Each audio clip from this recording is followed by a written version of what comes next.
Olá, amigos, tudo bem? Aqui é Felipe Cavalcante e hoje a gente vai falar com um grande amigo meu, Saulo Suassuna, Saulinho para mim. Saulinho, um grande prazer ter você comigo. Hoje você está inaugurando uma nova fase do nosso podcast. A gente está gravando não só em áudio, mas em vídeo também. Então vai para YouTube, vai para as plataformas online da DIT. Então, muito bacana. Estou muito feliz, amigo, de estar com você aqui. O Saulinho é realmente um grande amigo e eu fiquei muito curioso, Saulo, com assim, toda essa maratona, né, de lives, de conteúdo que você fez durante a pandemia. Eu até disse isso para você já, rapaz, eu acho que você tem que deixar a Molego lá de lado e virar produtor de conteúdo, né?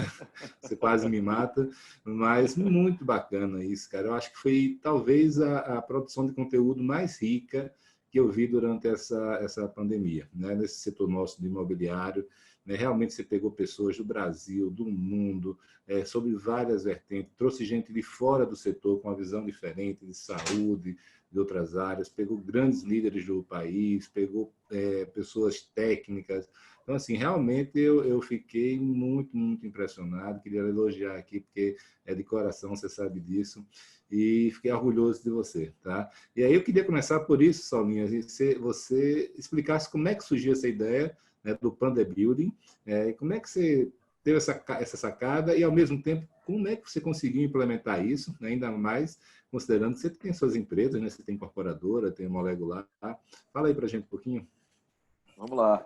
Primeiro, queria agradecer, Felipe. É uma honra. Você sabe o quanto eu sou admirador do seu trabalho, né? E a gente já tem aí bons anos de amizade, de convivência profissional, pessoal também. E você ter me escolhido aí para participar desse seleto grupo aí de pessoas de entrevista do podcast, você vem entrevistando aí na MET, é uma honra para mim, amigo. Fico muito honrado aqui de estar participando e ainda mais inaugurando essa fase nova.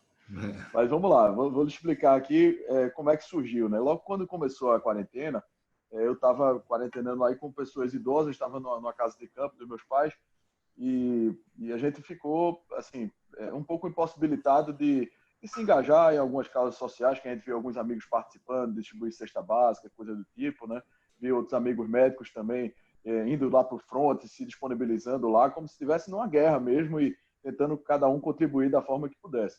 Como eu sou completamente analfabeto na área de saúde e não estava podendo me engajar socialmente porque estava com pessoas idosas, não podia correr o risco de trazer o vírus para lá, fiquei me sentindo assim impotente de poder ajudar de alguma forma. E aí, como a única coisa que eu sei um pouquinho é do mercado imobiliário, eu resolvi usar esse conhecimento e o networking que a gente tem e foi construindo também, principalmente nesses últimos 4 anos de Molecular, porque aí além de Adit, né, que contribuiu assim fortemente para o desenvolvimento do meu networking nacional e internacional, a Molecular também a gente percorreu bastante, foram 24 países de 4 continentes diferentes em 4 anos. Então isso ativou bastante esse network. Então eu resolvi olhar aquele conteúdo que estava sendo produzido, né, de outras lives do mercado imobiliário, por gente muito boa, conteúdo muito bom, mas sendo colocado assim em canais diferentes, ou seja, de uma forma dispersa e também subjetiva.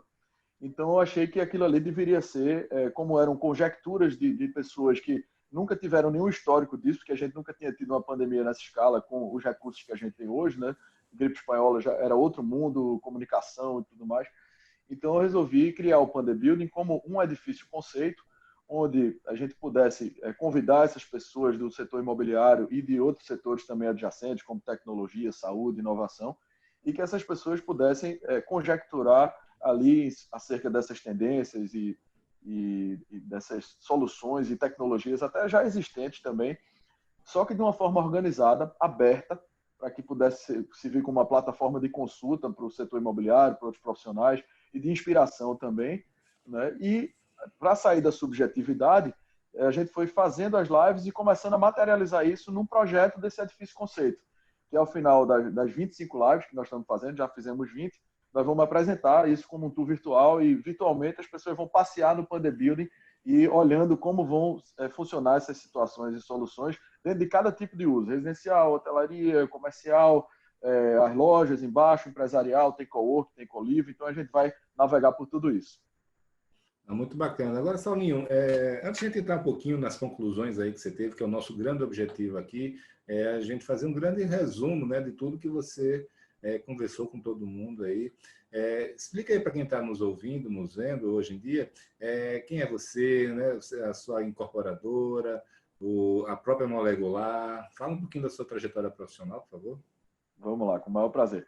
Bom, eu sou Saulo Suassuna Fernandes Filho, né, sou engenheiro civil e sou arquiteto também. Eu fiz engenharia primeiro, depois fiz arquitetura. Sou sócio de uma incorporadora familiar, que é a Suassuna Fernandes. Meu pai e meu tio estão há mais de 40 anos no mercado, são meus sócios, aqui em Recife, Pernambuco. A empresa tem um braço de desenvolvimento urbano, que foi onde a gente se conheceu, né, lá pela ADIT, há mais de 10 anos atrás, que é a Nova Urbanismo, né, a gente tem esse braço aí de baixo planejados, né, e, enfim, e criei a Molecular a partir de uma dificuldade de venda que nós tivemos aqui no finalzinho de 2013, já dezembro de 2013, que a gente lançou o primeiro 5 suítes aqui de Pernambuco, né, que foi o edifício Central Park, aqui no bairro da Jaqueira, na Praça Fleme, aqui em Recife. E aí eram 5 suítes, né, o primeiro daqui, apartamentos que chegavam a custar quase 4 milhões de reais. E a gente viu que, quando começou a crise, aquele ano de 2014, que todo mundo adiando as compras por causa de Copa do Mundo, depois da eleição e depois pela crise mesmo, a gente ficou um ano sem vender uma unidade dessa. E aí, nesse meio tempo, eu tive a oportunidade de fazer um curso de férias lá no MIT sobre Smart Cities. Nesse curso, eu vi lá um dos módulos do curso, era um conceito de reinvenção do automóvel, que de uma forma muito pragmática e simples, eles questionaram a indústria super tradicional como automobilista para propor a reinvenção do automóvel. Eu apliquei essa metodologia na indústria da construção civil, indústria imobiliária, e cheguei a uma conclusão de que não fazia o menor sentido a gente estar anos e anos, né, às vezes 10 anos, desde a concepção da negociação do terreno até construção e depois o período de garantia de obra, a gente oferecendo um produto estático para uma demanda que é super dinâmica, né, porque a vida das pessoas muda constantemente por razões pessoais ou razões financeiras, né, que ninguém controla, às vezes isso, mas também na economia, principalmente no país como o Brasil, né, que tem uma economia muito oscilante, a gente também muda bastante durante o ciclo de maturação do imóvel. E agora a gente ainda tem esse fato novo, que são as pandemias. Então a gente entendeu que precisava ter uma oferta também resiliente. E aí criamos a Molecular como sendo não uma incorporadora, mas uma empresa que desenvolve produtos imobiliários para incorporadoras, né, que é a evolução da venda do apartamento, né? O que nós fazemos é conceber módulos residenciais inteligentes, que podem ser combinados ou descombinados, tem escrituras independentes, para aumentar ou diminuir ao longo da vida, através dessas combinações, e com isso atender às necessidades de espaço financeiras das pessoas ao longo do tempo. Ô, Saulo, então quer dizer que você pode ter um 3 quartos hoje, esse mesmo apartamento daqui a um ano ser um quarto-sala, daqui a 5 anos pode ser um 2 quartos, é isso? Exatamente. A gente tem os módulos são como se fossem apartamentos pequenos, só que quando você vai combinando 2 módulos, você já tem um layout pensado um pouco maior, né? Você tem 3 módulos, aí você já tem um outro layout pensado. E de um para o outro, essas combinações, elas são planejadas. Então, as reformas são planejadas. Diferentemente de você querer fazer isso com qualquer tipo de apartamento, aí fica o que se chama, e não é novidade, de junção, né? Onde não tem harmonia entre os ambientes, onde você tem um programa que muitas vezes é incompatível com a área do apartamento. Então, a Molecular, quando você vê uma combinação de 4, 5, 6 módulos, a planta resultante dela, se você comparar com uma planta de mercado do mesmo tamanho, você não perceberia que é fruto de uma combinação de módulos se alguém não lhe dissesse, por exemplo. Não, muito bacana. E quais são os desafios, Saulo, que você está enfrentando aí? Pela Molecular ou pela Pandebuilding? Pela Molecular, por enquanto. Pela Molecular, vamos lá. Pela Molecular, acho que, graças a Deus, a gente já passou, nesses 4 anos, aí a maior parte dos desafios, né?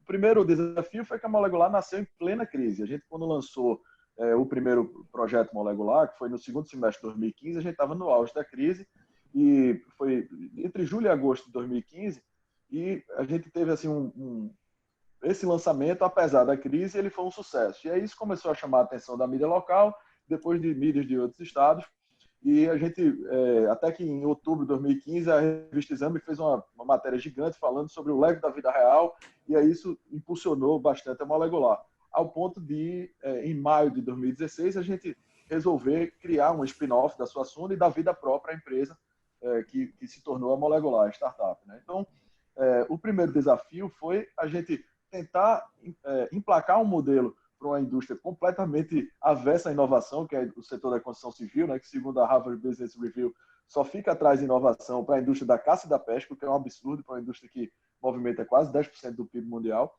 Então, todo mundo muito conservador, todo mundo querendo ver primeiro, quem já fez, onde é que tem prédio pronto, como é que você começa uma concepção do empreendimento, já quer ver um prédio pronto, que dura 3 anos, 4 anos para construir, né?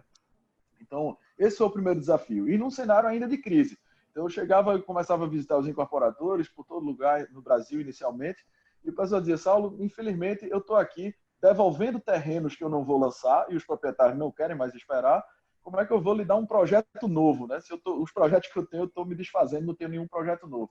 Esse foi o primeiro desafio. O segundo foi vencer essa barreira dos incorporadores que gostavam, que queriam entender, mas que queriam ver um prédio pronto. E aí o prédio pronto demorou 3 anos para a gente terminar o primeiro. Terminamos, né? Hoje a gente já tem 2 prédios prontos e vários outros aí em construção. O terceiro foi, bom, será que a prefeitura aprova isso? Primeiro mude a lei na prefeitura para depois eu fazer um estudo com você. Então isso é um desafio muito grande. Só que a gente começou a mudar a lei, mudamos em Recife, mudamos em Fortaleza, estamos quase mudando em São Paulo, então tem outras praças que a gente já está aí bem avançado nesse tipo de conversa. E aí a gente descobriu que a gente não precisava mais mudar a lei, porque como você aprova pelo menor, nas cidades onde o ABITS não é presencial, você já consegue aprovar e ter o ABITS sem precisar mudar a lei. Então, isso tudo foram desafios que a gente foi vencendo. Um outro desafio também foi o funding, né?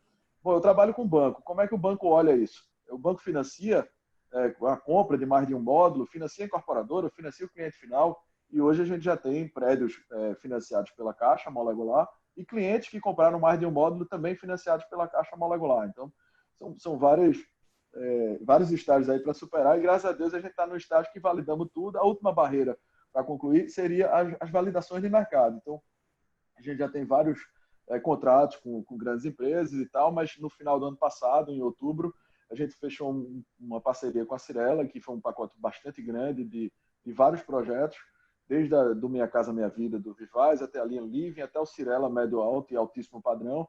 E aí eu acho que isso foi aí a última chancela que a gente precisava do mercado para... A cereja no bolo, né? Exatamente. Saulo, e você? É uma startup ou um scale-up? Bom, eu acho que a gente tem as duas coisas, né? A gente começou como startup e fomos, inclusive, scale-up em Endeavor, né? A gente foi aí da turma de 2017, a gente já foi selecionado pela Endeavor, um ano de empresa, a gente já foi selecionado pela Endeavor no programa scale-up. Então, acho que, assim, diferentemente das demais startups, a Molecular, ela tem uma curva de crescimento mais lenta. A gente, com muito esforço nesses anos todos, a gente segurou o investimento, né? Porque a gente não queria crescer assim, da forma que não seria o ideal para a trajetória da empresa, só para ter que rentabilizar o investidor. Então, a gente abriu mão de ter esse investimento, nos seguramos aqui, porque a gente quis que a Molecular vencesse essas validações, obtivesse essas validações para poder agora a gente pensar em ter algum investimento estratégico. Então, a gente teve um crescimento mais lento, mas super consistente, e acho que agora está na hora de exponencializar, porque a gente superou as validações. Muito bacana essa história aí, Saulo. Agora, eu queria fazer uma pergunta para você, que é a seguinte: devem ter surgido várias dúvidas, várias pessoas que não acreditavam, né? Uma coisa nova, como você falou, inovação na construção civil, né? É muito, muito difícil, né? E até porque está falando de construção, não incorporação, não é mercado imobiliário, é obra mesmo, né? Então, eu queria saber de você quais foram as principais dúvidas, questionamentos, interrogações do mercado, quais foram as suas respostas e quais são as suas respostas para isso, e se tem alguma interrogação ainda pairando no ar. Vamos lá. Primeiro, a gente classifica assim, a Molecular mais como incorporação do que como construção, tá? Porque a gente está ligado diretamente à concepção do produto. É o primeiro ponto, assim.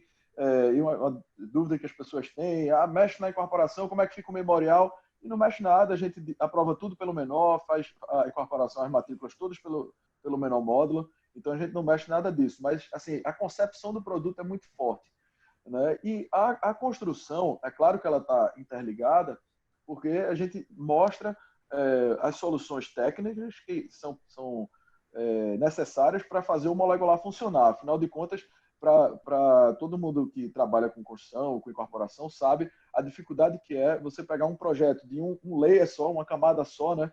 E colocar todas aquelas compatibilizações ali para funcionar. São várias reuniões com o calculista, com o instalador, com o arquiteto, com o engenheiro de obra, com todo mundo, para poder sair uma planta ali que vá para a obra ser executada sem problemas.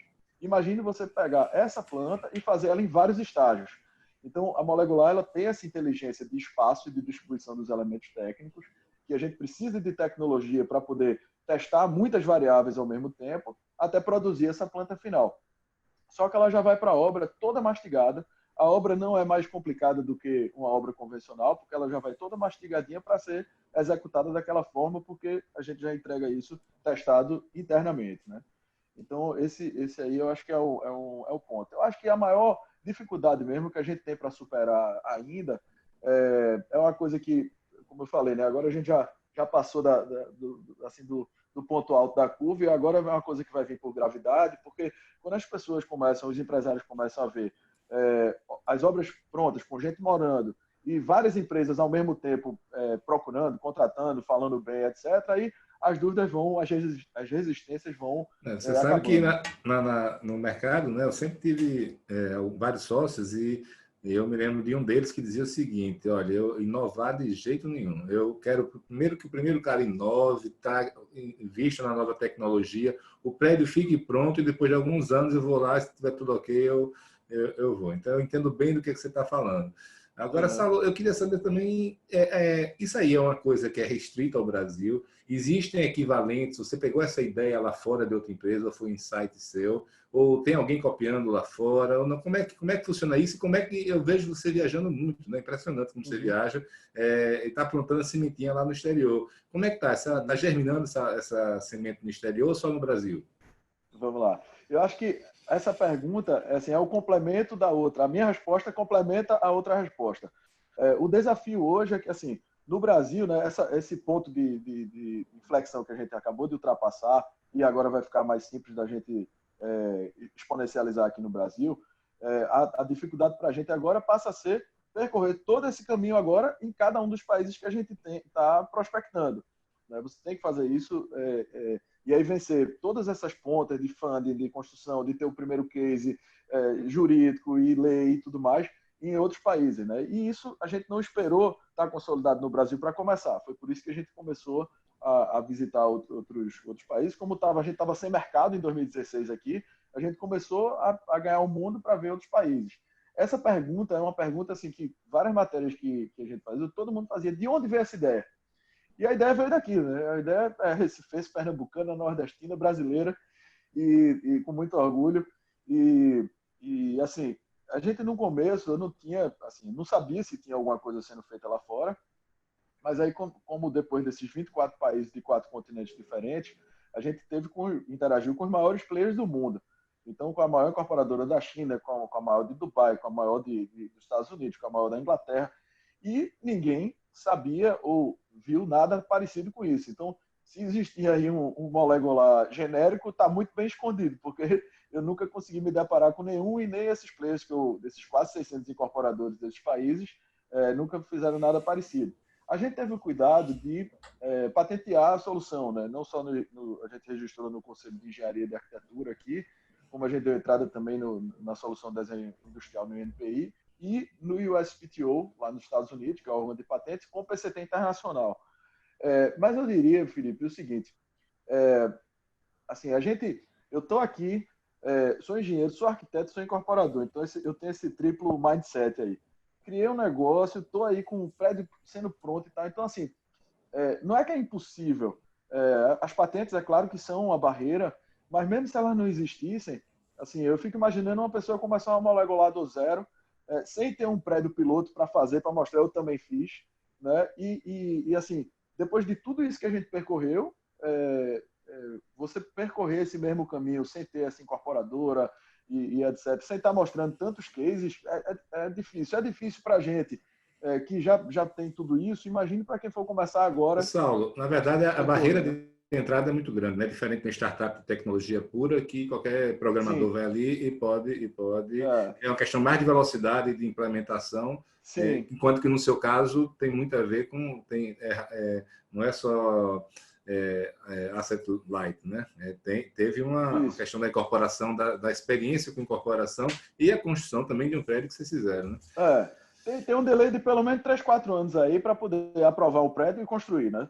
Para você poder Bacana, começar. cara. Eu tô muito orgulhoso. Espero que isso aí rende muito frutos, que você dê um grande impacto aí no setor da gente aqui no Brasil e no mundo, cara. Eu não tenho dúvida que vai acontecer, não. Como você falou, a parte pior está ficando para trás, né?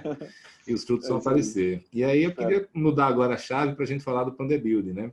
Vamos. E do Pandebuild você teve vários assuntos aí, né? E tem um que eu queria começar, porque é um assunto que, obviamente, tem tudo a ver com esse momento que a gente passou e está passando ainda, que foi a necessidade premente, né, de todos os setores, de todas as empresas, de entrarem de cabeça na transformação digital, né? Essa aceleração tem aquele ditado do Lenin, né, que tem décadas que não acontece nada e tem semanas que acontecem décadas, né? Então foi isso que aconteceu. E aí o nosso setor era um setor que estava ali tateando, indo devagarzinho, né? Sempre todo mundo tinha plano e pensava, de noite chegava em casa e eu preciso dar mais atenção a isso, mas as agonias do dia a dia não deixavam ninguém realmente priorizar. Fora mindsets, né? A mentalidade das pessoas, dos empresários mais antigos. Então, agora todo mundo foi forçado, né? Então, me fala um pouquinho das suas lições, o que é que você viu de que aconteceu em termos de transformação digital no nosso setor? Vamos lá. Vou começar dizendo que o Romeu Buzarello, né, que é o CMO da Tecnisa, participou conosco da Live 10, ele disse que nós fomos catapultados para 2030. A gente estava em 2020, de repente a gente está em 2030 agora, porque a gente, exatamente pelo que você falou, né, a gente teve que assim, se adequar a muita coisa, né? Então, assim, a gente tem uma série de frentes em relação à transformação digital para falar. Desde a concepção dos empreendimentos, né? E isso eu acho que é um ponto que conta muito para a Molecular, porque a ferramenta que nós estamos trabalhando agora é uma ferramenta para permitir que os incorporadores interajam diretamente com a nossa biblioteca digital. Então, ao invés de ser aquela ligação de, estou com um terreno aqui, vê aí o que é que cabe, né? Que é a clássica, né? De como começa o empreendimento imobiliário. Você senta no computador, entra com o login, com a senha e começa a fazer um retrato falado do seu produto. E aí o próprio sistema vai começar a simular os módulos, né, a interagir com essa biblioteca digital e começar a lhe dar opções, né, de formato de planta e tal. E na hora que você encontrar essa opção mais rentável, você vai ter a opção de exportar isso para o CAD, para o BIM e customizar com o seu arquiteto local. Então, na hora que a gente tiver com essa ferramenta pronta, eu acho que a gente vai ter aí um salto muito grande de produção, e aí todo esse networking que a gente plantou, a gente vai poder, todo esse network que a gente plantou, a gente vai poder exponencializar rapidamente, porque a gente vai estar literalmente dormindo aqui, enquanto na China ou no Japão estão trabalhando e estão mexendo lá com a nossa biblioteca e exportando projetos. Então, esse é um primeiro ponto, né? A forma de conceber. Mas, em relação ainda à transformação digital, né, que você perguntou, eu acho que os clientes, a gente teve que se adaptar muito rápido, e os clientes também estão acompanhando isso muito rápido. Então, o stand de venda, né, a gente passou, do mesmo jeito que estamos fazendo esse Zoom aqui, os clientes também estão aprendendo, e os corretores também estão aprendendo a apresentar os projetos via Zoom, né? Então, a visita virtual e o atendimento digital, não presencial, né? Eu acho que isso mudou completamente. Aí você vai adiante, com isso, você manda um QR Code, o cara entra, já vai para o material de vendas, então, aqueles books, né, de grossão, de página, caríssimos e tal, você hoje está até preferindo receber esse QR Code direto lá no material de vendas, fazer isso, muita gente investindo em vídeo, enfim, e isso tudo digitalmente. Depois você tem, na hora que você vai operacionalizar a venda, você tem um segundo estágio, que hoje você já consegue passar em alguns... Já existe tecnologia, tá? Não quer dizer que está implantado em todo lugar, mas você consegue escritura digital, você consegue fazer operações de pagamento por blockchain. Então, você tem, desde o começo da visita ao empreendimento, até a interação da jornada de compra, e até o fechamento mesmo do negócio, você chegar até o ponto de passar uma escritura digital. Então, tudo isso você está conseguindo fazer digitalmente. Então, isso eu acho que é uma transformação muito grande, isso do ponto de vista... Ô, Saulo, você falando isso aí, eu fico com a impressão que isso nem é mais novidade.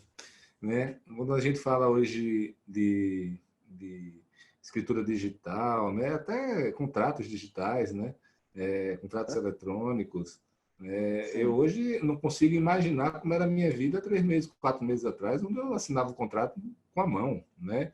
Hoje, todos os contratos nossos são eletrônicos, né? Tenho negócios em vários estados e tudo rápido, né? Antes era uma loucura. E você falando assim, eu fiquei impressionado assim de como mudou, porque você falando e eu pensando, pô, isso não é novidade mais, né? Aham. Porque em É. 4 meses virou, Já virou virou normal. padrão, né? É o novo normal. Dentro dessa relação de vendas, de corretagem, de cliente, né, imobiliárias, incorporadoras, quais são as coisas que mais lhe chamaram a atenção? Coisas que realmente se diga, caramba, esse pessoal aqui realmente fez diferente. Você diz, do ponto de vista de técnica de venda, de... Não, toda a parte de transformação digital na área de incorporação, de vendas. Uhum. Teve É, coisas que chamaram a atenção sua, assim, que você falou, uau, vamos lá. Eu estou aqui abrindo aqui uma apresentação que tem um resumo das lives, que aí eu vou me lembrando, que já foram 20, aí a gente já vai falando. Mas ontem a gente fez a live número 20, inclusive, que a gente trouxe quatro pessoas de venda, né? Teve o diretor comercial da Cirela, teve duas pessoas de imobiliária dos Estados Unidos, de grandes imobiliárias de lá, e o CEO da Remax Brasil, que é nosso amigo ex-adito também, Peixotinho, né? Peixoto Acioli, e eles falando exatamente disso, né? E aí o que eu acho que vale a pena pontuar assim, essa questão dos meetings de corretores, a preparação dos corretores. Primeiro, isso assim deu uma filtrada muito grande nos corretores, né? Assim, os corretores que não se atualizaram digitalmente, infelizmente, assim, ficaram para trás. E isso elevou também a régua, né? A qualidade do atendimento e do processo como um todo. Eu diria que, do ponto de vista de incorporação, além dessas técnicas de venda, a gente tem também essa questão de Big Data que ficou muito, eu acho que evidente, que já era o dados é o novo petróleo, já virou clichê e tudo mais, mas ficou muito evidente. A gente fez uma live aqui, que estou aqui me recordando, que foi a live, a live de número 6. E aí a gente participou o Marcelo Dadian, que é diretor de imóvel da OLX. Então, você vê o que é o Big Data, né? Eles começaram a observar o aumento de home office através do aumento de venda de acessórios para escritório, de cadeira, de computador, de não sei o que. Meu Deus, tá o mundo todo se preparando para realmente instalar home office dentro de casa e tal. Então, você já começa a cruzar informações de outros setores para você entender o que está acontecendo no setor imobiliário. Uma das lives que a gente teve também foi com o head de inovação do iFood. Então, aí, o que é que tem a ver, né? A forma que as pessoas estão se alimentando com a concepção dos empreendimentos imobiliários. Tem tudo a ver. Então, a gente viu o quanto o iFood cresceu nesse período, o tipo de pedido que está acontecendo, né? Então, isso já começa a impactar dentro das residências. Você começa a ter que prever o delivery room para você receber o entregador sem contato com as pessoas. Então, ele vai lá, entra, bota um QR Code, deixa teu lanche lá e a coisa vai evoluindo. E aí, consequentemente, isso vai impactar em toda a parte gourmet da casa. Quando eu falo gourmet da casa, não é só a cozinha, nem a varanda gourmet, que já existia, que não era novidade, mas é a integração desses ambientes. Então, a gente fez uma das pesquisas que o Pandebuild fez para fundamentar cientificamente, né? E a gente fez isso com o apoio das três principais empresas de pesquisa, que foi a Brain Urban Systems e a Prospecta, né, dos nossos amigos aí, vários conhecidos seus também. A gente foi confirmar isso cientificamente. Então, a gente observou que muitas pessoas estão dispensaram seus funcionários na quarentena, aprenderam a cozinhar, não pretendem contratar seus funcionários de volta e estão querendo demandar essa área na verdade, gourmet. aprendeu a cozinhar, a lavar louça, Pois é, a lavar a casa. Então, assim, foi impressionante. Eu acho que em muitos casos, né? Aqui em casa isso. mesmo, a gente ficou se perguntando, né? A gente vai voltar a ter? Não vai, né? Mas Pois é isso que é, você falou aí. exatamente. E isso impacta, por exemplo, despensa. Então você tinha dispensa só em apartamentos já, atualmente, só em apartamentos de alto luxo, né? Os apartamentos menores já tinham eliminado dispensa há muito tempo. E agora está voltando, porque se você está passando a cozinhar mais em casa, você passa a ter a dispensa. Então, uma coisa vai modificando a outra. Mesma coisa nos escritórios. Né? Os escritórios, o pessoal que tinha o hábito, naqueles núcleos corporativos, de estar almoçando ali no entorno e tal, na hora que você começa a ver um rodízio de home office, essa pesquisa trouxe, por exemplo, é que antes da pandemia, 19% das pessoas faziam home office. A ideia, e pelo menos o que as pessoas estão afirmando, é que 58% delas passam a fazer home office e 71% dos casos de 3 a 5 dias por semana. Então, veja o impacto que isso dá nesses núcleos corporativos. E não só no núcleo corporativo, como no ecossistema do entorno de restaurantes que viviam ali daqueles serviços executivos e tudo mais. E aí, as pessoas, cerca de 30% a 35% desses restaurantes, infelizmente, quando voltar, agora na volta, não vão voltar, porque não vão ter aguentado o período de quarentena, não sobreviveram, né, nesse período de quarentena. E aí, qual é a forma como é que essas pessoas vão se alimentar, né? Então, já as pessoas concebendo nos prédios corporativos o espaço do refeitório, colocando a copa. A gente estava falando com nossos amigos aí lá de Florianópolis, né, que a gente está aí meio que assessorando eles lá na adequação do prédio, estava para ser entregue, e a gente falando, poxa, por que não um empresarial com varanda gourmet? Em vez de ser aquela copa escondida sem janela num cantinho, junto com o material de escritório, vamos botar uma varanda gourmet, então vai ser uma área de convivência, de confraternização, que quando não tiver no momento de refeição, passa a ser uma das salas de reunião também, agora todo mundo priorizando os ambientes abertos. Então isso vai sendo uma transformação completa, né? Fantástico. Em termos de tecnologia, né? O que é que tá se pensando para os prédios? Vamos lá. Tecnologia, eu acho que começa logo na entrada do prédio. A gente trouxe aí, numa das lives, a gente trouxe uma tecnologia da Magic Key que o pessoal tem um sensor na placa do veículo e quando você está chegando, ele já reconhece que o Felipe Cavalcante, vai para o 7º andar do edifício, ele já calcula o tempo que você leva para chegar até o elevador e com o gerenciamento de fluxo, ele já te manda para um elevador que as outras pessoas que foram chegando normalmente pelo hall foram para outros, para não haver aglomeração nos elevadores.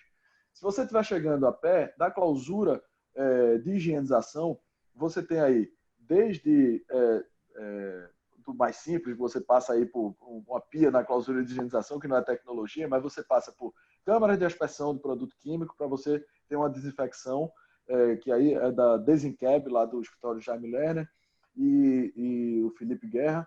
Depois, essa mesma câmara ela pode fazer a higienização por ozônio e até você ter esse produto da Magic, que é o reconhecimento facial com a checagem da temperatura. Se você não estiver passando, você é bloqueado, né?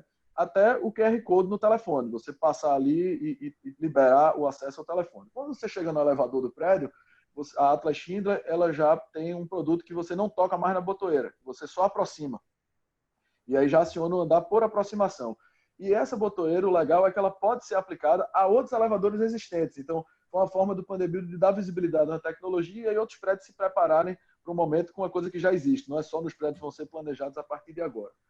E aí, bom, você subiu o elevador, você chegou em casa. Quando você chega em casa ou no trabalho, você tem essa mesma clausura de higienização, você tem na Desencab armários que você pode deixar na entrada, na área de higienização da sua casa, que foi um dos itens que foi apontado pela pesquisa para a área social e de serviço, que você pode deixar seus sapatos ali desinfectando e você entrar tranquilamente, sapato, roupa, tudo, você pode ter esse armário ali na entrada e já deixar ele desinfectando por ozônio, por aspersão do produto químico, o que quer que seja.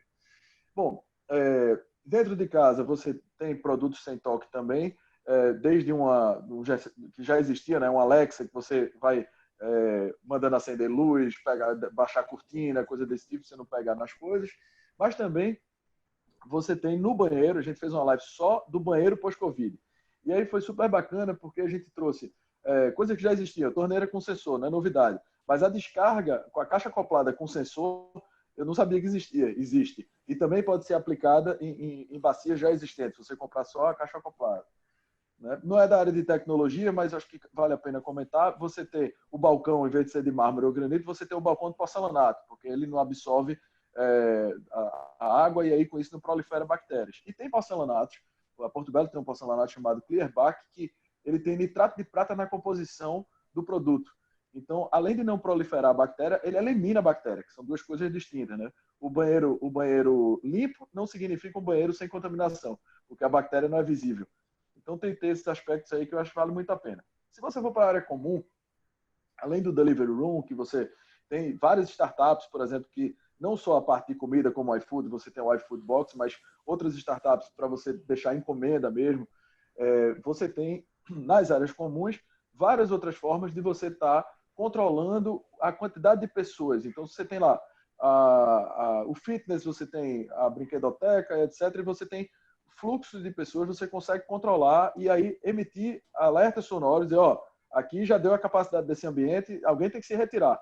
Nos coworkings coletivos, aí também a gente tem N coisas além do distanciamento, mas você também tem essa possibilidade de não tocar em nada, porque você vai tudo abrir nas salas com QR Code, sala de reunião com QR Code, e também tem esse fluxo de gerenciamento para você deixar as salas com a capacidade de usuários simultâneos controlada e com aviso sonoro de alerta.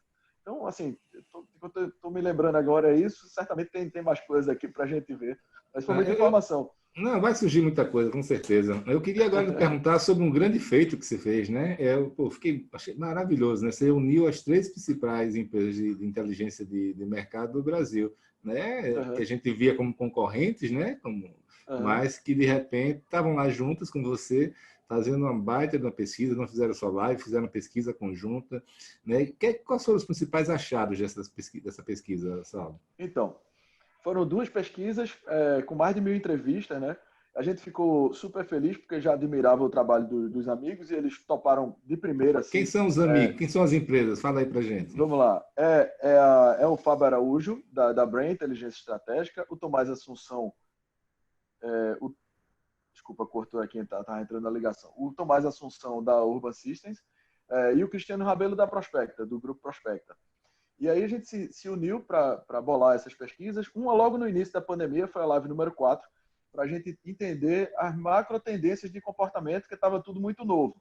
Né? E depois de várias lives, a gente fez outra, que eu acho que foi a live 16 ou 17, que já foi, já depois de muitos outputs que a gente quis testar e tal, para a gente ver quais eram, assim, a gente tentar fundamentar e ser mais assertivo, e no micro, e no detalhe, para a gente entender o que é que tinha de mais contundente. Então, vamos lá, um spoiler aqui, né, em primeira mão.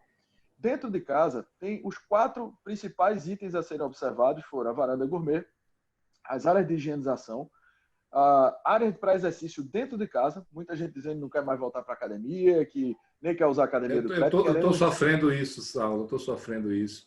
Meus vizinhos de cima transformar a casa numa academia. Ah, é? Olha aí. Estou sofrendo isso. Então, muita gente querendo isso, né? E a própria Espaço Gourmet. A gente tinha uma dúvida, porque ao longo das lives, várias pessoas, e aí grandes arquitetos de interiores e também de edifícios, cada um dando as suas opiniões, onde é que vai ser o home office? Então, ele vai ser na varanda, ele vai ter quartos maiores, ou ele vai estar na sala, ele vai ter um cômodo à parte. Então, a gente precisava entender onde é que as pessoas querem um home office. Então, o primeiro lugar é que as pessoas queriam um home office, um cômodo realmente de home office. Então, não é assim, uma mesa, não é um home desk, é um home office de verdade. Depois, a gente apareceu a varanda, que era o lugar que a gente estava estimando, né? Aí tinha gente que estava dizendo, bom, o Espaço Gourmet, a gente vai ter aqui cozinhas maiores com a copa dentro, como tinha antigamente, a gente vai ter uma sala gourmet, né? Porque varanda não é todo lugar, por exemplo, do Brasil, nem do exterior, que comporta a varanda, por causa do clima, por cultura, por uma série de questões. Então vai ser uma sala gourmet integrada à sala, como acontece nos Estados Unidos, né? Ou vai ser na varanda mesmo, propriamente dito. E aí, esse ponto, a pesquisa apontou para a varanda. Área de higienização. Vai ser uma área lá embaixo, vai ser na entrada social, vai ser na entrada de serviço, ou nas duas. Apareceu que seria nas duas. Na entrada social e na entrada de serviço. Ou seja, para você deixar sapato, casaco, etc. Ou para você higienizar as compras antes de levar para a área de serviço, né? E a área para exercício, que muita gente estava em dúvida se ia ser embaixo do prédio, uma academia melhor e tal, ao ar livre, ou dentro. Para nossa surpresa, assim, apesar das pessoas também desejarem uma academia melhor no prédio, e querendo, inclusive, espaço ao ar livre, mas muita gente, uma quantidade expressiva, quis buscar isso para ter dentro de casa, como seus vizinhos aí. Então, esses foram os 4 principais pontos, tá? Da área comum, acho que poderia destacar o Delivery Room, que eu já coloquei aqui, né? O coworking coletivo. Também eu acho que vale a pena externar que as pessoas, a gente fez uma pesquisa, e aí com 3 crackers desses não podia ser diferente, porque é muito fácil na pesquisa a gente confundir o campo do desejo com o campo do possível. Então, você gostaria de ter? Gostaria. Sim, mas você abriria mão de quê para ter isso? Ah, não, peraí, não gostaria tanto assim. Então, a gente teve esse cuidado, né? E aí, o que mais as pessoas concordaram em abrir mão para ter esses 4 novos usos dentro de casa foi sala de estar, sala de jantar e área de serviço. Então, todo mundo topando abrir mão, reduzir esses ambientes para acomodar os novos. Isso eu acho que é um ponto importante. Do ponto de vista das áreas comuns, o delivery room, a parte de ginástica ao ar livre, o coworking coletivo, foram itens que foram surgindo, né? E desses itens, o que as pessoas mais disseram que abririam mão, foi o salão de festa, né? A área de piscina, poder reduzir a área de piscina, foi um ponto também que eram, assim, talvez os 2 pontos mais tradicionais e que o pessoal concordou em abrir mão para poder acomodar esses novos usos, né? Então, acho que é isso aí. Saulo, uma pergunta que eu queria fazer para você é sobre tudo que a gente tem falado, né? Acho que tem algumas coisas que são dúvidas e outras são Certo. certezas. Uma certeza que a gente tem é em relação à mudança que tem no mundo corporativo, de home office, trabalho remoto, né? Acho que isso aí, de certeza, vai mudar, não por causa de modismo, nem por causa, mesmo superado com a vacina essa situação, né? As pessoas perceberam que o home office pode ser até mais produtivo do que o trabalho em loco em muitos casos. Obviamente, você tem que ter uma estrutura adequada dentro de casa, filhos pequenos atrapalham muito, né? Mas eu queria saber, a grande discussão hoje é o seguinte: primeiro, de um lado, isso vai afetar, né, o trabalho, os escritórios, etc. Do outro lado, será que isso é um modismo? Será que volta? Qual é o impacto real que você viu nessas conversas todas no mundo corporativo, nas lajes? E também tem um outro subsetor disso, que é o cowork, que algumas matérias e pessoas opinam que vai ser muito afetado, como foi, porque as pessoas estão juntas ali, e outros dizem não, está sendo muito beneficiado porque as empresas estão saindo, não precisam mais de tanto espaço e estão migrando para o cowork. Qual é a sua visão disso aí? Sim. Vamos lá. Vou compartilhar aqui, para responder a pergunta, várias visões diferentes que a gente teve ao longo do processo, né? Desde a primeira live com o Silvio Meira, ele falou isso. E estava bem no comecinho, né, o home office. Ele disse, olha, será que agora todo mundo vai parar para o home office? O primeiro ponto que ele falou é o seguinte: primeiro, nós não estamos em home office. Nós estamos aí enclausurados, estamos em casa, estamos presos em casa, e a gente está tendo que fazer um trabalho de casa. Isso é diferente. A gente não está tendo jogo de futebol, não tem restaurante, não tem bar, não tem nada. Então, o funcionamento que a gente está tendo e até essa surpresa de produtividade, de alta produtividade que está tendo, na hora que a gente estiver disputando os interesses e as atenções com a vida normal, a produtividade não vai ser a mesma e talvez isso já não funcione da mesma forma. Segundo é que, vamos devolver nossas lajes corporativas na Faria Lima, porque agora vai ser tudo home office e a gente vai economizar e tal, e vamos passar a trabalhar dessa forma. Não é bem assim, porque tem sempre aquelas atividades que não podem ser feitas de home office, e aí pode ser que haja um rodízio, só que com o distanciamento, assim, a necessidade de ter um distanciamento maior dentro dos escritórios, talvez esse possa demandar espaços maiores. Os primeiros trabalhos que foram surgindo a respeito de como ficariam as lajes corporativas, eu não concordo muito, porque simplesmente o pessoal pegou a planta normal, original, aplicou o distanciamento de 1,5 metro recomendável e eliminou o que tinha ali no meio. Só que os escritórios não têm o tamanho que tem, porque as pessoas gostam de pagar um aluguel mais caro, gostam de ter um espaço sobrando e tal. Aquele espaço ali, ele está com aquela densidade porque é um equilíbrio, né, econômico. Na hora que você começa a pagar o mesmo aluguel e ter um terço só das pessoas, essa conta não vai fechar. As pessoas vão começar naturalmente a diminuir ali a quantidade. Isso vale para desde corporativa, sala de aula, tudo mais. E o que eu acredito que vai acontecer na prática e acho que isso é mais lógico, é a gente manter uma densidade muito parecida com a normal e a gente pensar muito mais em barreiras de acrílico, em formas de evitar o contágio, do que simplesmente reduzir a população. Eu acho que faz mais sentido, assim, no mundo real, a gente fazendo conta, e não é conta de aluguel com desconto que está se vivendo. Teve muita decisão no susto, né, Saulo? Assim, muita gente de Pois cabeça é. quente. Eu aprendi na minha vida que a gente não pode tomar decisão nenhuma quando está muito alegre, nem muito triste. Isso. E nem no calor do momento. Né? E eu vi muita Exato. empresa tomando decisões de vida, né? Assim, tipo, não vai. É Pois home é. office para sempre, no meio, em maio, né? No meio daquela confusão. Pois é. Então é mais ou menos isso que você está falando. Muita gente pegou lá, vamos dividir aqui por três. Na prática, isso não fica de pé realmente. Não fica. E aí você falou também os coworkers, né? Assim, sem dúvida, assim, o home office ele talvez desafoga o escritório na hora que você faça um rodízio, né? Que as pessoas não fiquem todo dia, mas uma parte fica num tempo, outra parte fica outro, e aí aquele espaço que você tinha, que não precisa acomodar mais todo mundo, né? Porque tem o rodízio. Mas aí os coworkings, né, que chegaram aí há cerca de 10 anos, talvez um pouquinho mais, de uma forma mais contundente em São Paulo, e acabaram com o mercado de saleta, né, comercial de sala menor, né, porque a conta não fechava e coisa e tal, era uma conta muito atrativa. O coworking agora ele passa a sofrer em home office. O coworking, por exemplo, nos Estados Unidos, a WeWork, que é talvez um dos maiores aí do players do setor, já estava em xeque com o modelo dela de coworking. E aí vem um home office para, né, botar aquilo ali em xeque. Né? Agora, nós fizemos uma live que a gente trouxe o vice-presidente da Regos, né, e a presidente da Impact Hub Brasil, né, da Associação Brasileira do Impact Hub, a Gabriela Werner e o Renato Amorim. E aí, eles assim, como tem operações globais, e a Regos, inclusive, tem escritório em Wuhan, então eles estão aí mais na frente, porque já voltou ao normal há muito tempo. E os números, assim, que eles anunciaram é que estão muito perto já do normal, em termos de ocupação de novo, dos escritórios e essa questão do distanciamento e tudo mais. Então, estão muito próximos do normal. Então, talvez, como a gente falou, a gente imaginava que ia ser de um jeito por causa do susto, está preparado para aquilo, mas na prática isso volta a ser muito parecido com o que era antes. Então, eu acho sim, assim, minha opinião, né?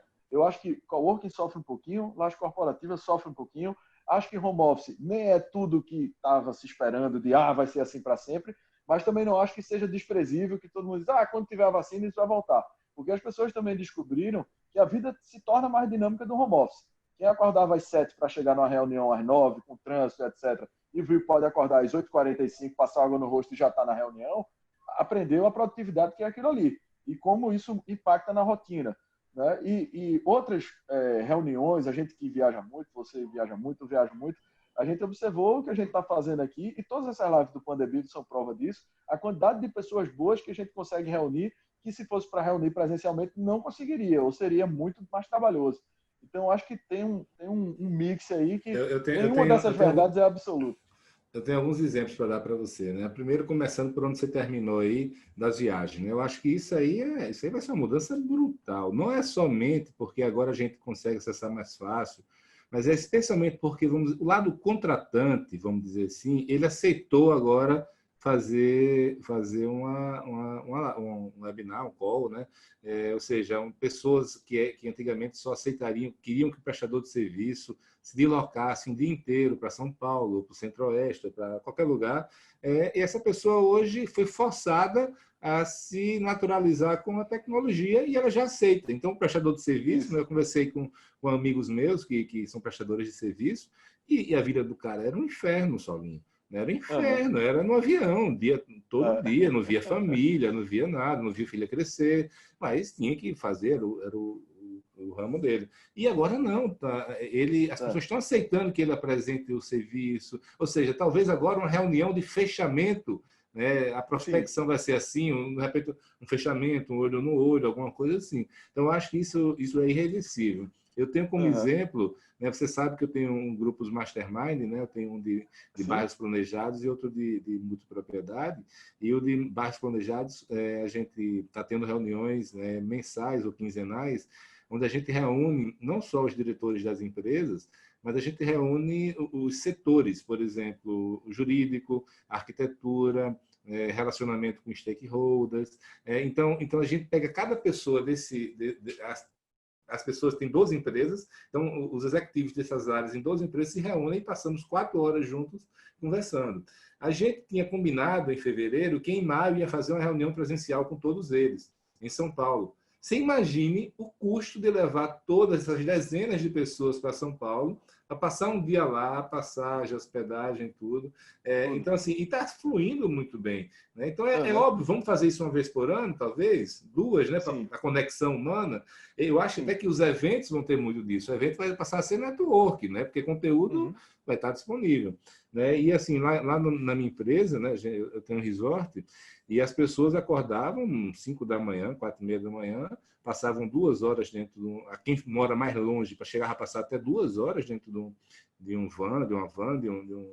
carro, né? Para chegar, eram 3 a 4 horas por dia que as pessoas perdiam, né? Então, as pessoas descobriram isso, como você falou, acorda 15 minutos antes ou vão malhar.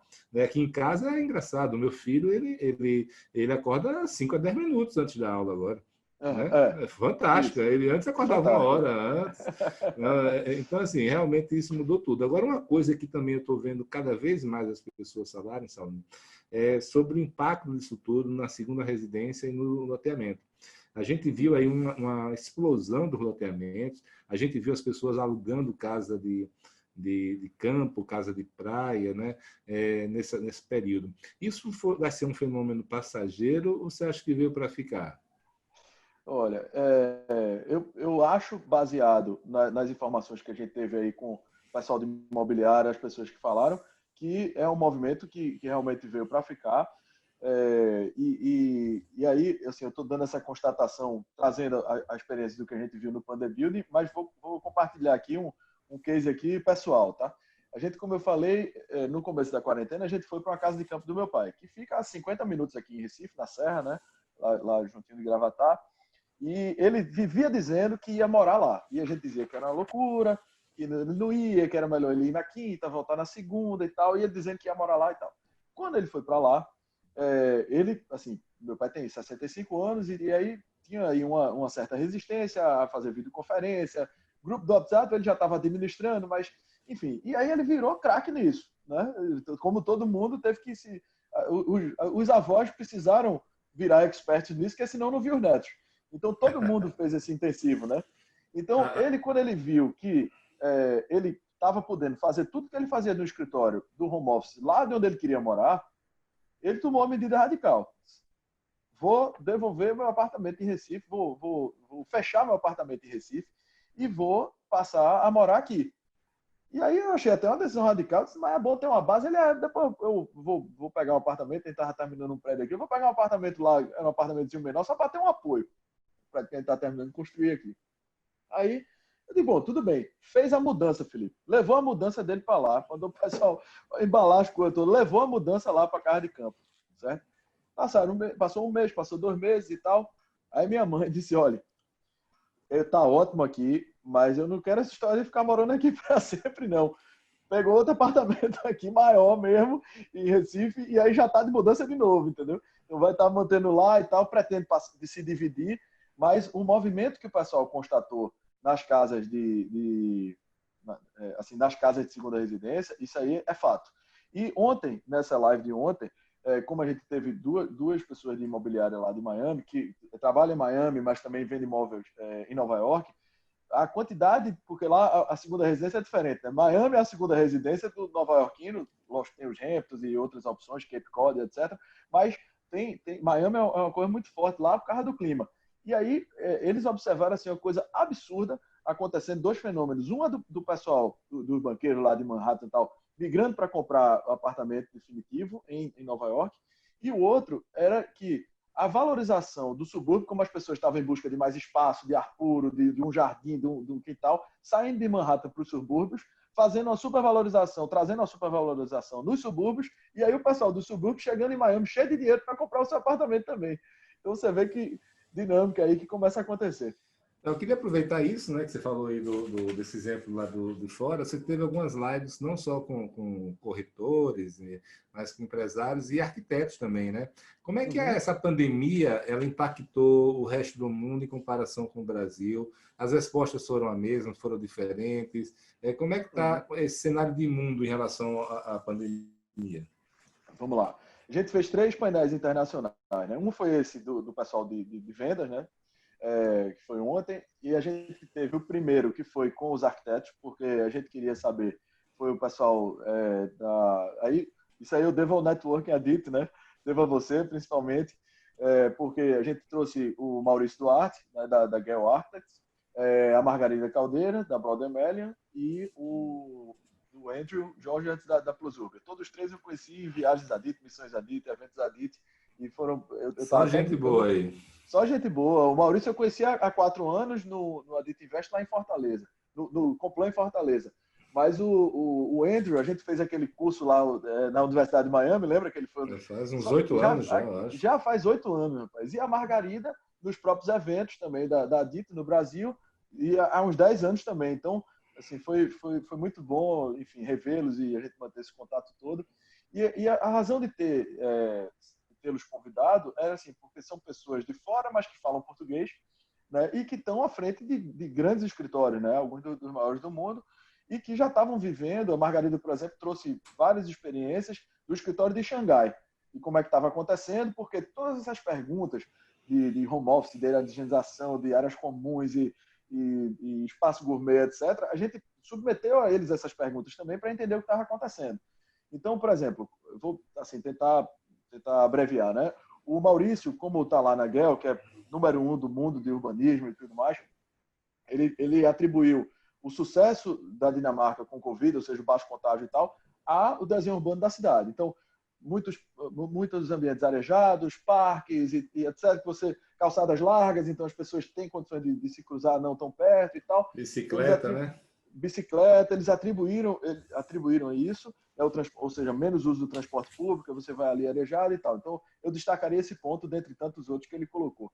Né? A Margarida trouxe uma opinião lá de Xangai muito parecida com essa que eu falei aqui, de que lá em Xangai as coisas já estão voltando ao normal, então assim, não houve um impacto assim tão expressivo como se esperava, mas é claro que se observa assim, algumas práticas, que aí eu vou deixar para falar aqui desculpe, tem uma ligação aqui, de outro painel, tá?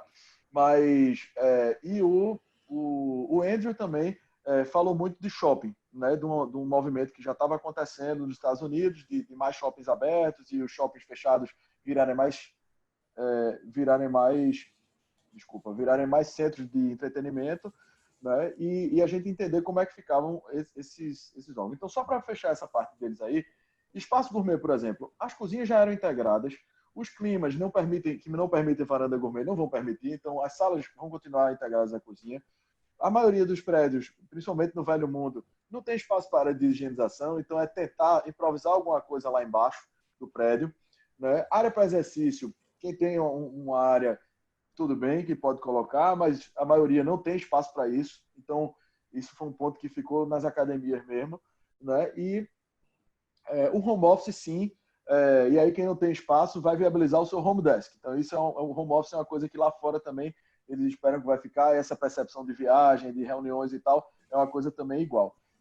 O outro painel que a gente fez não foi com os arquitetos. A gente resolveu trazer pessoas, alguns até da área imobiliária, mas a maioria não, que foram 8 pessoas, cidadãos comuns de 8 países diferentes, e aí com a diferença de fuso, era 8 da manhã no Canadá, da Chelsea, nossa amiga Isadit também, e até o Mog, que é um japonês, lá no Japão, às 9 da noite, né? Então todo mundo ali conectado, aí passando por gente na Europa, de vários países diferentes e tal.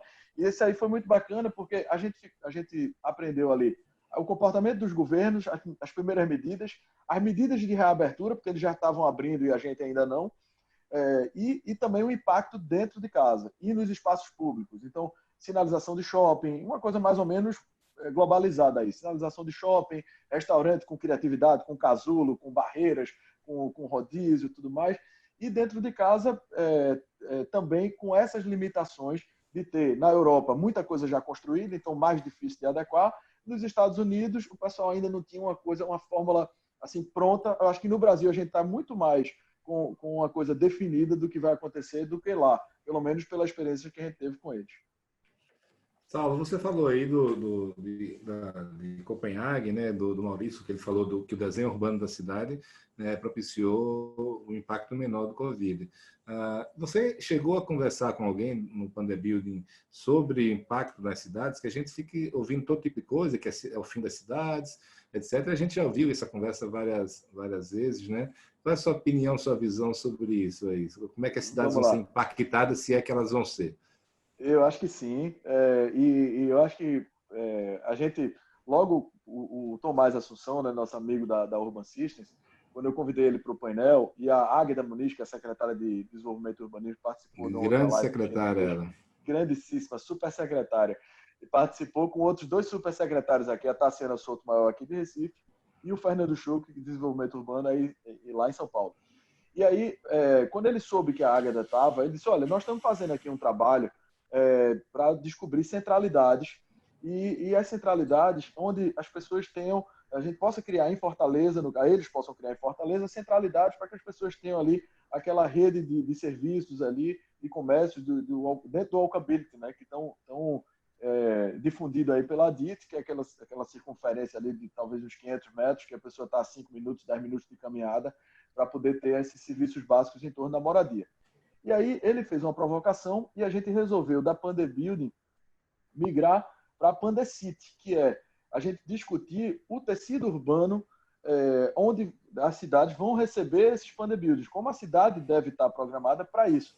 E para essa live de abertura, a gente não quis fazer coexistir com o Pandebuilding, primeiro pela carga de trabalho que para não dividir a atenção e até a carga mesmo para preparar isso tudo, mas que a gente queria consolidar primeiro e apresentar o Pandebuilding para iniciar a Pandecity, e você aqui em primeira mão está mais do que convidado e não podia ter ninguém melhor para participar dessa live de abertura. E falando de cidade, você é a minha referência máxima, amigo. Bacana, tô dentro.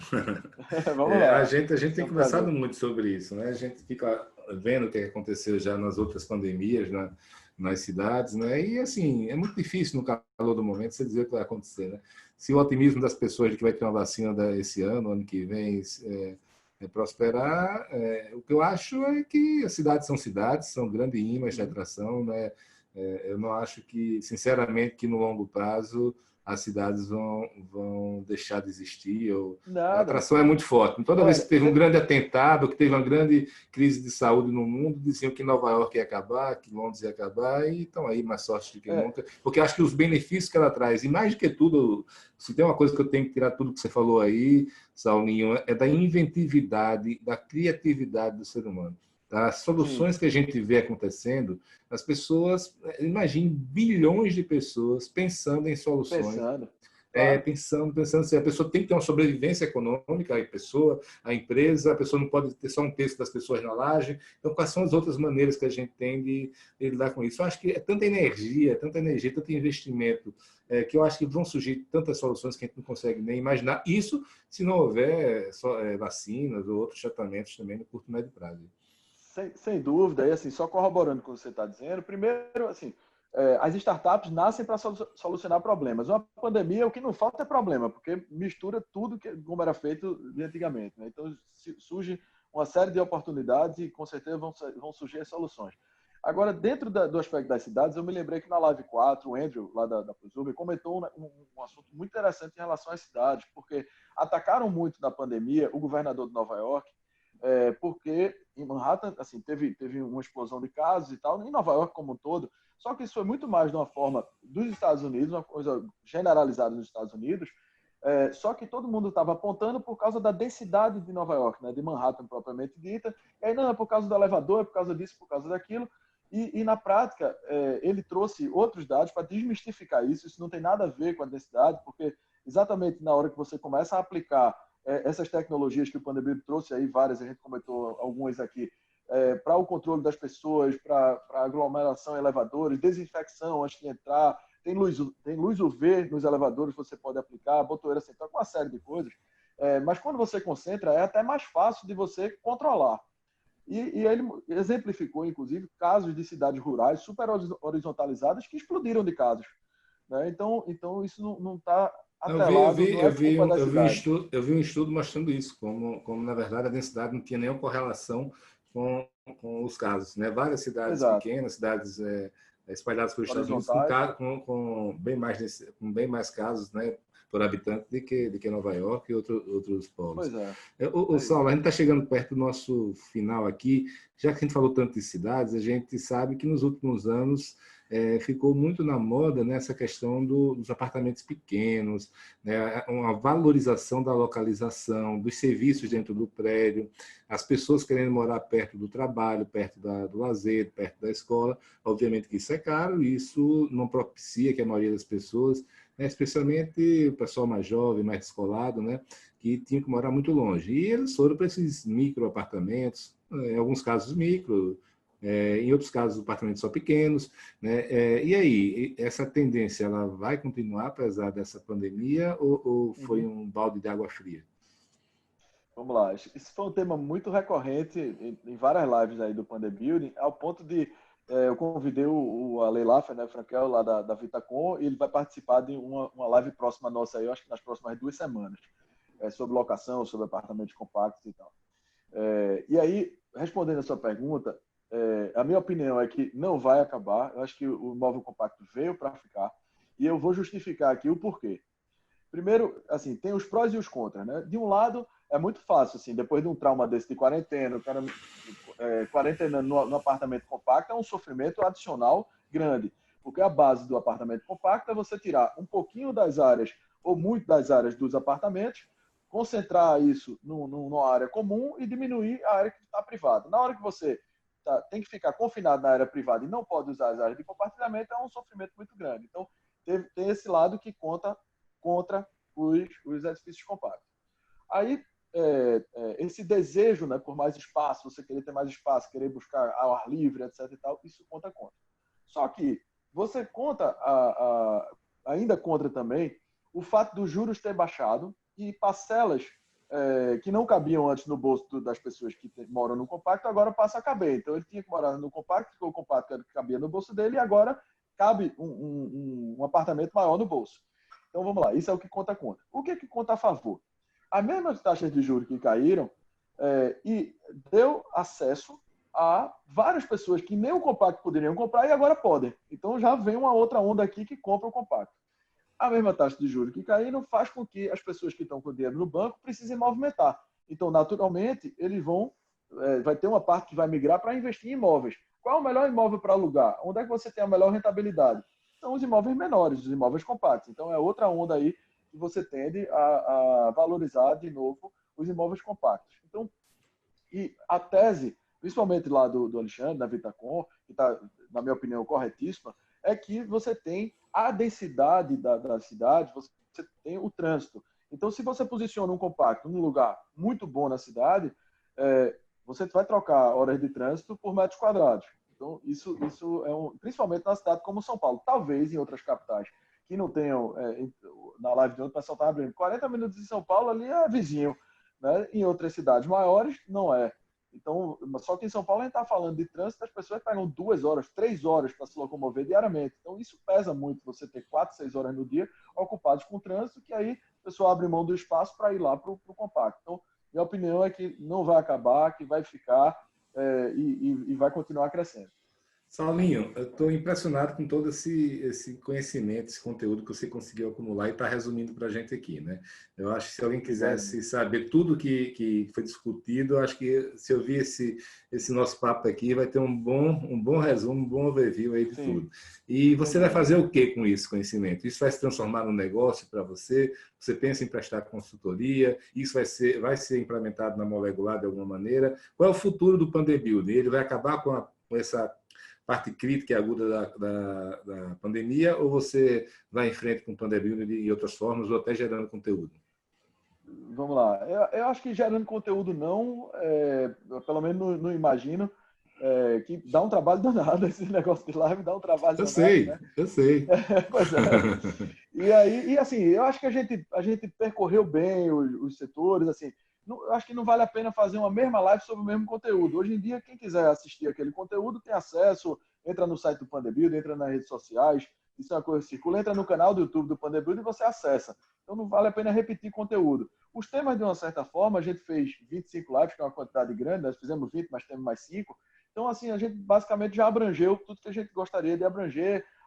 Até agora, a gente já teve 35 horas de produção de conteúdo, foram quase 600 perguntas, né? E aí, nas 25, a gente ainda vai aumentar mais esse número. Então, acho que a gente está com um conteúdo aí que vai ficar para gerações. Eu dizia, se a gente tivesse aqui um link no YouTube que a gente pudesse entender o que é que os profissionais da época, em 1918, disseram que ia acontecer com o mercado imobiliário da época, todo mundo estava estudando, né? Então, na próxima, pelo menos, está o Pandebuild aí para ser pesquisado no futuro. Aí. Então, a gente sente isso uma missão cumprida como um legado nosso para a sociedade. E esse foi o objetivo desde o início. Só que, nesse período, Felipe, a gente começou, e isso tudo é gratuito, né? E fica aí, a gente não vai ficar aí esse tour virtual, essa animação que a gente vai fazer, essa simulação, vai ficar aí com todas as informações de quem passou pelo Pandebuild para promover esse contato e as pessoas desenvolverem aí esse networking. E assim, nesse período, assim, muita gente procurou a gente, assim, incorporador, porque estava para lançar um empreendimento e está querendo reformular. Já teve amigos nossos aí que estavam entregando o empreendimento e antes de entregar queria dar uma reciclada aí nesses cuidados, nesses conceitos, para não colocar um empreendimento defasado do ponto de vista de salubridade, né, no mercado. E aí começaram a consultar a gente. Olha, você poderia dar uma consultoria aqui, o que é que você podia fazer? Você projeta um plan de building para a gente. Então começaram a surgir essas demandas e aí a gente vai atender conforme elas vieram aparecendo. Mas, como o Pandebuild, queira ou não queira, teve aí uma certa exposição, né? A gente teve já cerca de 12 mil visualizações nas lives, e assim, muito concentrado de pessoas do setor, tem outras pessoas também de fora, mas muito de pessoas do setor, ou seja, basicamente das capitais, aí o pessoal todo tem acompanhado aí o Pandebuild, né? Falando com as pessoas nos grupos aí em São Paulo, em outros estados e tal, a gente participa, todo mundo comentando e tal, divulgando. Isso acaba que a gente talvez tenha mesmo que bolar aí uma espécie de uma certificação, porque as pessoas, vamos dizer, vendo essa exposição, elas estão querendo associar, e é uma forma de chancelar o cuidado que elas estão tendo nesses empreendimentos. Olha, estou revisando esse empreendimento, pensando na sua saúde como cliente. Então, eu estou revisando esse empreendimento, tanto que quem nos apoiou aqui foi o pessoal que organizou o Pandebuild. Você sabe o que é o Pandebuild? Entra no YouTube aqui para você ver. Então, isso pode ser que vire aí, mas a gente não tem essas pretensões, né? Já temos um bocado de trabalho aí para cuidar, mas, enfim, está havendo essas demandas. E, queira ou não queira, como a Molecular tem esses dois core business, né? Que é a modulação da oferta de produto e a otimização da eficiência dos prédios, ou seja, a gente vender mais construindo menos, talvez a salubridade, né, a preocupação em evitar o contágio, seja uma terceira via de negócio da Molecular. Só o futuro dirá. Estamos aqui preparados para tudo. Bacana, amigo. Estou muito orgulhoso aí de tudo que você fez. Como você falou, foi um legado, né? Um legado que você está deixando. Realmente foi uma projeção enorme, né? Você quer falar aí? Eu quero só é porque esse legado, assim, eu preciso ser justo, porque esse legado não é meu, né? Assim, eu tive essa iniciativa e estou coordenando isso tudo, mas assim, nós temos, além de 10 pessoas do nosso time que estão envolvidas, nós temos cerca de 80 Pandebuilders, como a gente fala, que sem eles o Pandebuild seria um saco quase que vazio, né? Então isso é uma soma, é um legado que todos esses participantes, né, e que colaboraram de alguma forma, patrocinadores também, a gente tem 7 patrocinadores que apoiaram, as entidades, os órgãos de classe, a DIT também está apoiando, a Abrainc, CEBIC, tanto Sinduscons e ADEMES aí pelo Brasil todo. Todos esses aí, esse legado é de todos, né? Desculpa, é isso mesmo, Abrainc, é isso mesmo. Então esse legado não é meu, é de todo mundo aí que participou. É só valeu, amigo, valeu. Isso aí só mostra a sua generosidade, né? Fico impressionado como você consegue dar conta disso tudo. Não tem a sua Suma Fernandes lá, que é uma baita empresa em Recife, com muita reputação, né? Com construções de alta qualidade, tem o Obrigado. Legolar aí transformando seu sonho aí numa realidade, né? Pegando tração, e agora com esse Pandebuild. Então, meu amigo, obrigado, realmente estou muito feliz, muito orgulhoso, obrigado por ter dividido com a gente aqui um pouquinho de tudo isso aí, esse conhecimento que você acumulou. Grande abraço, hein? Amigo. Eu que agradeço aí a oportunidade mais uma vez, a honra, toda a admiração que eu tenho do seu trabalho, desde da DIT, da incorporadora, no ILOA, na MET, enfim, tudo que você faz bem feito, é uma honra estar aqui. Enfim, e estou esperando lá no painel de abertura da Pandecity. Tamo junto lá, amigo. Grande abraço, hein? Forte abraço, tudo de bom.